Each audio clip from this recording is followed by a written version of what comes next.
සුබ දවසක් අපේ යාළුවෝ හැමෝටම. හැමදාම එකම විදියට කන කතර මුරුංගා මැල්ලුම් වෙනුවට අපි හදන්න යන්නේ බිත්තර මිශ්‍ර කතර මුරුංගා තෙම්පරාදුවක්. මෙම තෙම්පරාදුව සඳහා අපිට නැවුම් කතර මුරුංගා කොළ අවශ්‍ය වෙනවා. ඒවා මේ විදිහට සූරලා අරගෙන කොළ ටික වෙන් කරගන්නවා.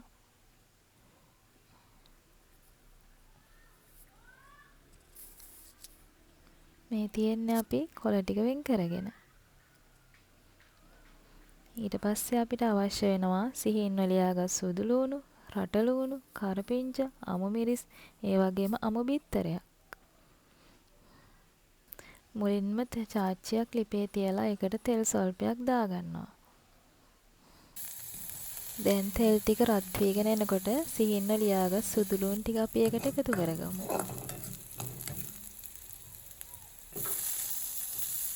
දැන් රට ලූණු ටිකත් අපි ඒකට එකතු කරගන්නවා.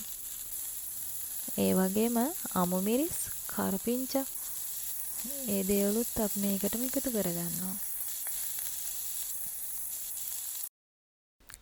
දැන් රස අනුව ලුණු අපි එකතු කරගමු. දැන් අපි ගම්මිරිස් ටිකක් එකතු කරගමු.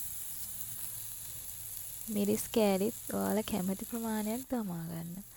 කහ කුඩු සල්පයකුත් එකතු කරගන්න. අපේ මිශ්‍රණය හොඳින් තෙම්පරාදු වුණායින් පස්සේ ඒකට අපි බිත්තරේ එකතු කරගන්නවා.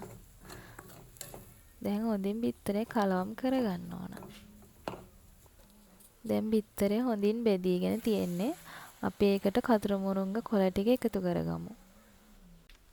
දැන් ලාගින්දරේ හොඳින් කොළ ටික තෙම්පරාදු වෙන්න ඉඩ දෙමු.